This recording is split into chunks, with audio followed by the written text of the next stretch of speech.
Hello, I am Olivia, and welcome to the very first episode of Empathy Explorers, the podcast where we learn empathy by educating our ignorance and just having a nice little chat. So, you may hear the word ignorance and think that it's a super negative word, but if you look up the definition, it actually just means lack of information. Now, there's so much information accessible to us at the moment, and you can't be expected to know everything. But if you're ignorant on topics such as race, religion, gender identity, sexuality, neurodivergence, disability, stuff like that, it can lead to misunderstandings or even be quite harmful. Now, call me an optimist, but I think that if everyone had more information, then a lot more people would be empathetic. And that's kind of my goal with this podcast, to increase people being empathetic, essentially. So on each episode, I have a different guest coming on to speak about different topics. So that can include autism to asexuality, Christianity to OCD, men's mental health to accessibility.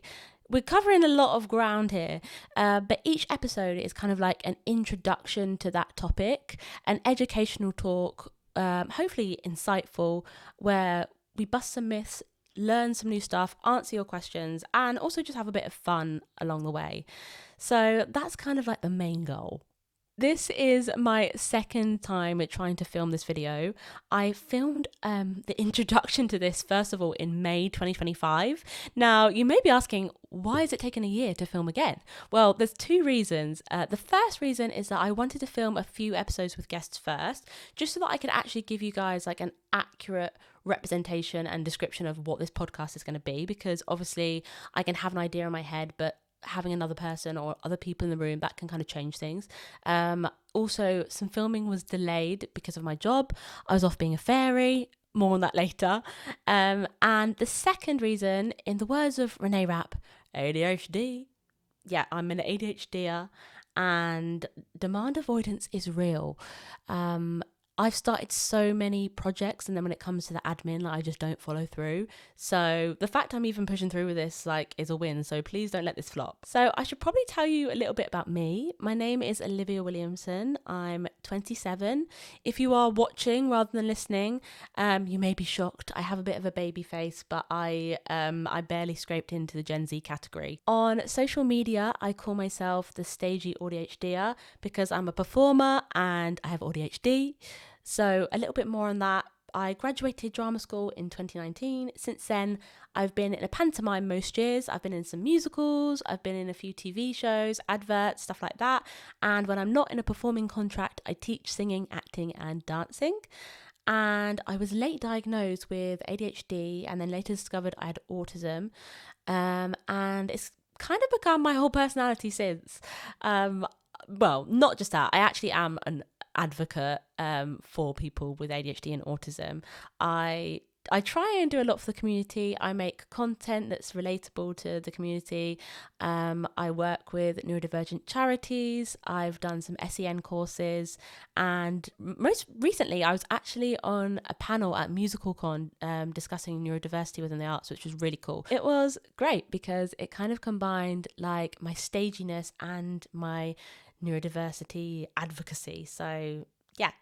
I'm also very chronically online. I'm trying to get off TikTok because I exclusively speak in stims and in videos and like brain rot. If I wasn't a teacher, I probably would do 6-7, all that business. But I'm also a big reader. So right now I'm filming in my podcast studio / library. My boyfriend was very kind and let me have a room for all my passion projects. So not only will you be getting a little educational introduction to a topic to help you understand it more, but you're also going to be getting a book recommendation every episode. And that book is generally going to be on the topic of the episode, if that makes sense. And as it's the first episode, I thought it does make sense for me to give you a few book recommendations. Well, I'd say book recommendations. It's more 5 books that kind of represent me, just so you can get to know me a little bit better. So I wouldn't be me. It wouldn't be authentic for me to not mention Twilight. Twilight, vampires, and bats, and Dracula are my special interests, my artistic special interests. I love all of those things. So Twilight has to be top of my list, even if I can admit that it's kind of trash, but I love it. Second is Actual Age Eve Brown. I've read this fairly recently, actually, as part of a book club book, but this book really was special to me because it's an interracial relationship and the characters are autistic, and it's just like a cutesy little palette cleanser. I really liked it. Next is Rosie Loves Jack by Mel Darboy. Now, this is a really, really beautiful book about a girl with Down syndrome who goes on a hunt to find her man who's gone missing. Now, I actually wrote to this author and we've had really great conversations, and we're going to try and get her on the pod at some point, because she just wrote this so beautifully and the representation was amazing. And reading this book made me understand people with Down syndrome more, and I think that was another like light bulb moment for me in terms of having more information about something made me more empathetic, and I felt like I was a better ally to people with Down syndrome because I'd read this book. That was a long-winded answer. Next is Avoidance, Drugs, Heartbreak and Dogs by Jordan Stevens. As someone with ADHD, this obviously just really resonated with me. I'm also a big fan of Jordan Stevens, and I actually got him to sign this book. I got him to do me a little rat with wings for my YouTube watchers. I'm showing the image now, and I have that tattooed on my arm, so that's pretty cool. And finally, Sunrise on the Reaping. It was my favourite book of 2025. I'm a massive fan of The Hunger Games. I think that it's young adult dystopian, but really it's like actual palatable politics, if you like. I think reading The Hunger Games growing up made me more empathetic and made me understand the world more. So yeah, they're my 5 books to describe me. Now it's time to answer some questions that you guys had, just to get to know me better. Little Q&A. Producer JP, time for questions. What's the greatest challenge you've faced so far, and how did you overcome it? I feel like I've faced quite a few challenges. I'd say I'm quite resilient because I've overcome a lot. It was fairly hard growing up as one of the only like brown people in a white town. A lot of microaggressions. I overcame that by getting rid of my internalized racism and just learning to love myself and ignore the hate. Also, growing up undiagnosed ADHD, autism, I think was a really big challenge, but getting my diagnosis and learning about my brain really, really helped me. So I'd say that's maybe the 2 biggest ones. Oh, and also surviving drama school as an 18-year-old. That was a killer. Advice for my young daughter who is interested in theatre slash drama club but is nervous.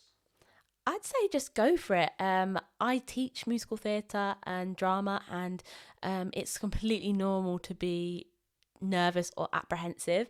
Pretty much everyone who steps through the door for the first time is nervous, but by week 2, 3, they've made friends, they're enjoying it, and it's not only great if you want to become an actor, but it's also just good for making friends and building confidence. So I'd say just go for it.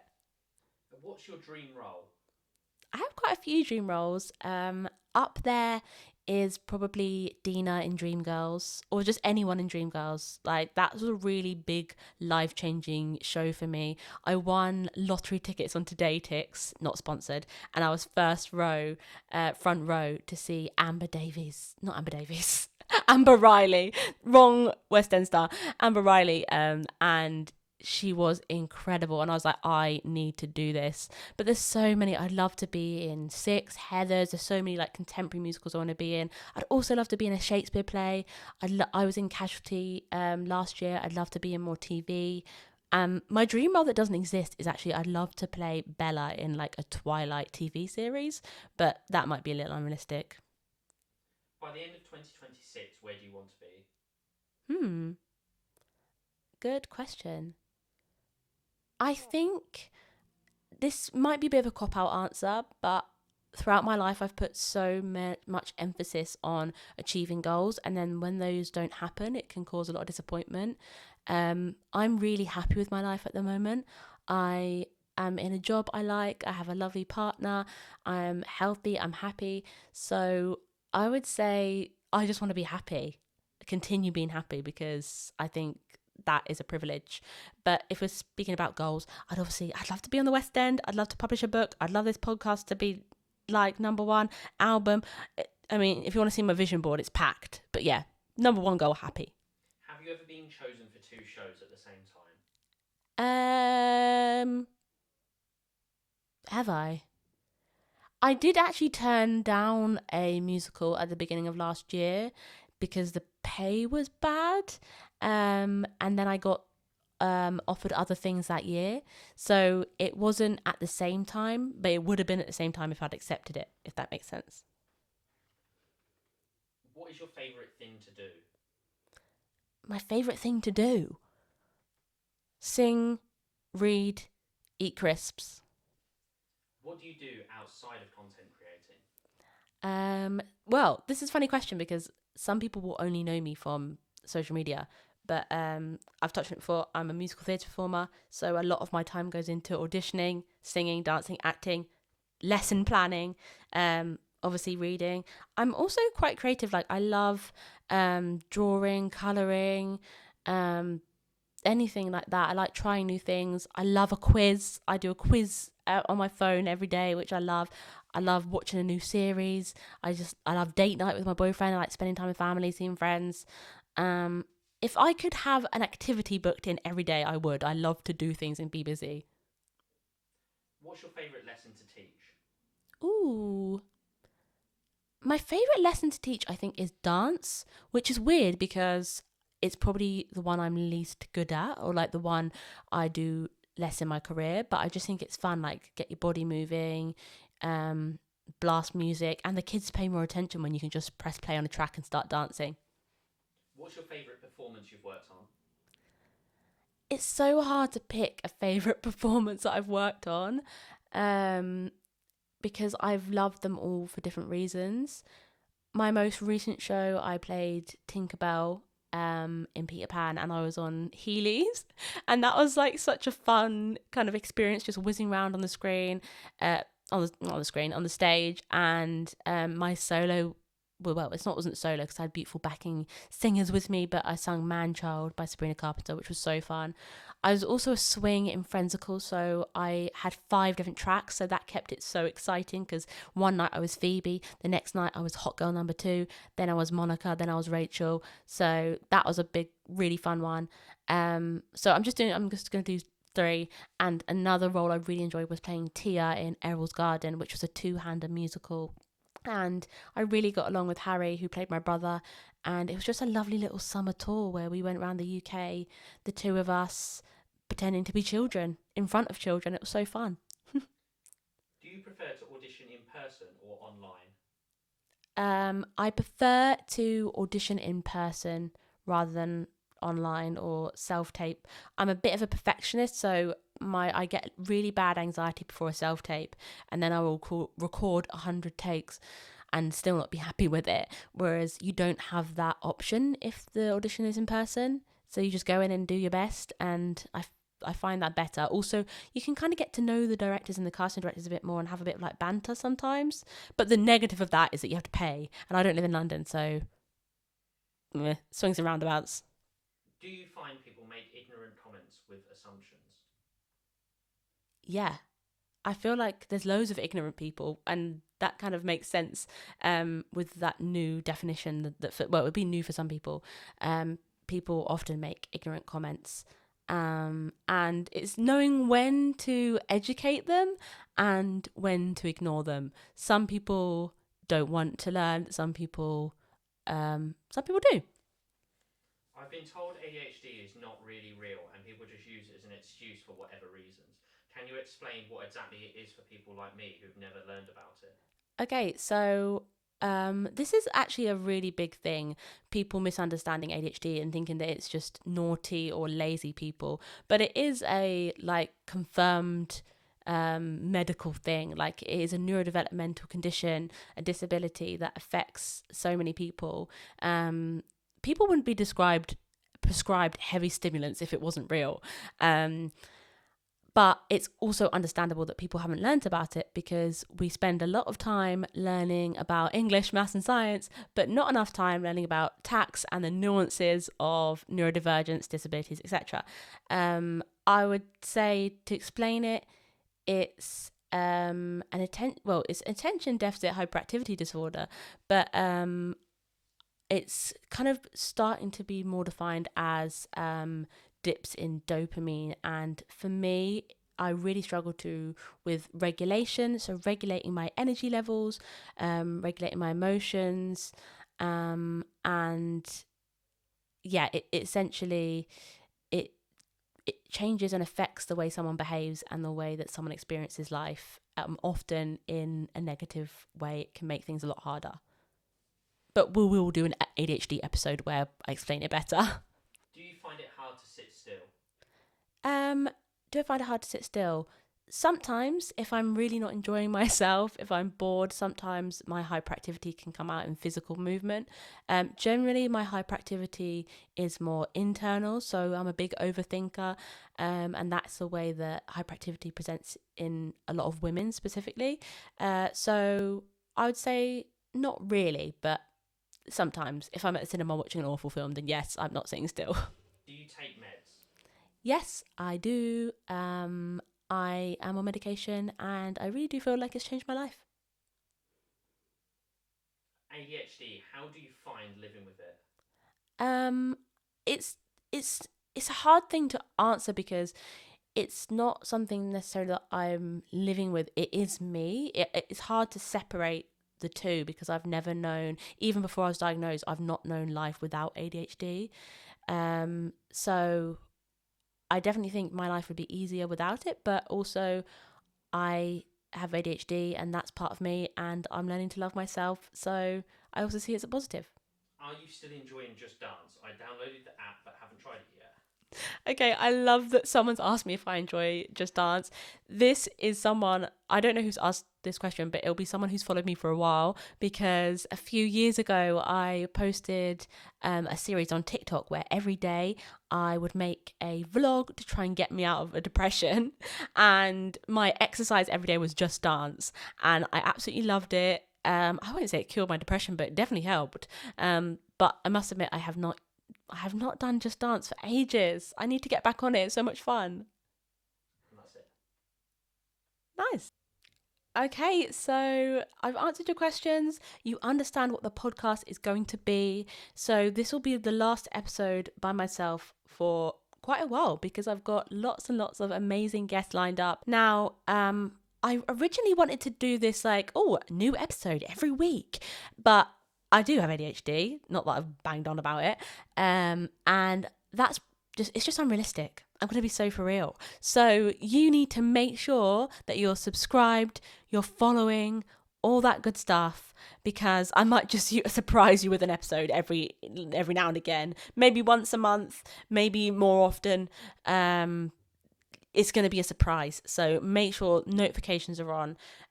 Like this, share it with your friends. This is the first episode. I really, really want to educate some people, make people more empathetic, so that, if you get a new person who is Hindu in the office, you don't put your foot in it by saying the wrong thing. Or you see someone with beautiful big afro hair and you're thinking, oh, I'd love to compliment them, but I don't want to say the wrong thing. It's like, no, you're allowed to do that, but how would you know if you haven't been educated? So I want to really help just more empathy. We need more empathy in this world. There's so many horrible people. If you're here for that, if you want more empathy in the world, you know what to do. I have created social media for this podcast, which is linked below, so make sure you check that out. Also, I'm Stagey ADHD on Instagram and TikTok, so feel free to check that out too. Most importantly, subscribe to the pod, Like, save, share, rate it, all the good things. Let's get more empathy. And if you have any questions, any requests for podcast episodes, any requests for guests, then let me know in the comments. Drop me a message and I'll try and make it happen. I'm doing it. Okay, thanks guys. How do I sign off? I feel like I've just been babbling.